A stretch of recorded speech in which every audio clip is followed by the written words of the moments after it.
Ladies and gentlemen, welcome back to Let's Dev. Today we continue to work on our own Devolver bootleg collection.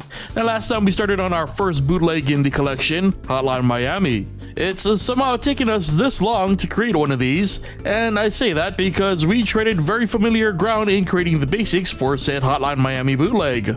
We managed to get the player control down, including weapon attacking and throwing, which brings us to today's plan. We'll be adding some of those graphics I mentioned last time, but we'll be doing more than just prettying up the game. We'll start working on a universal animation system that can be used by not only the player, but enemies as well. This way, hopefully, we won't need more than one way to animate our sprites. So that's the plan, let's get to the coding.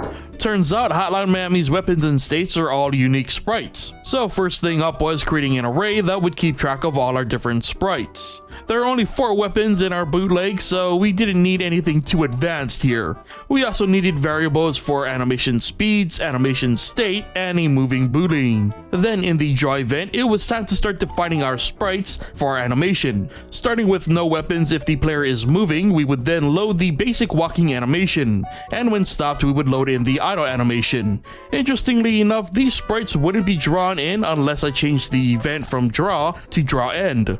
Now, I know from experience with GameMaker that switching to the end event usually fixes stuff like this, but I still have no idea why. Regardless, our default animations were now working, and one last gaze at the greatness that is Fork Parker, it's time to now add the rest of our sprites to the system. Going back to the attack code, I added a switch for animation states to the attack code. Then in the draw end event, which I'm just going to refer to as the draw event because it's easier, I loaded the punching animation. Next, I checked for the end of the animation and then flipped the sprite so that the attack's origin is now on the other side, which is what Hotline Miami does with its melee weapons.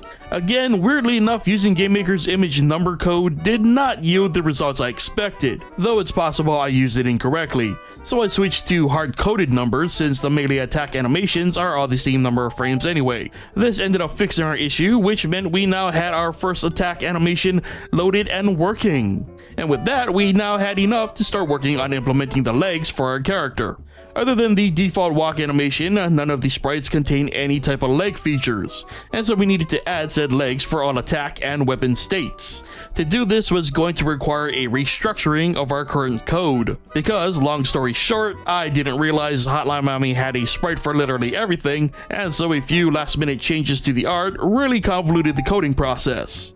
To summarize, when the player has no weapon, they have legs in both the idle and walk animations. When the player has a weapon or attacks, including without a weapon, they have no legs. So the code had to be structured in a way where I wasn't doubling up on checks for these conditions. Luckily, I was able to create something usable thanks to the type variable of any weapons the player picks up. While on the subject of convoluted, I had to make sure that only the bat and the fist use the animation flip system that we coded earlier.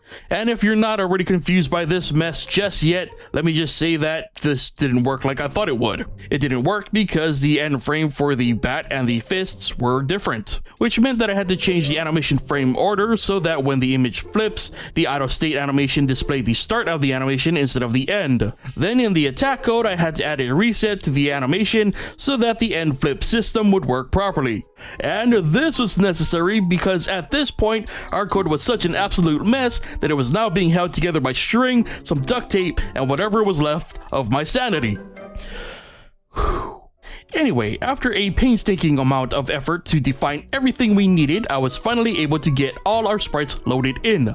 The legs loaded in at the right times, and the origins for all animations synced up. Now, I glossed over a lot here, but suffice to say, I cannot recommend not doing what I did here today enough.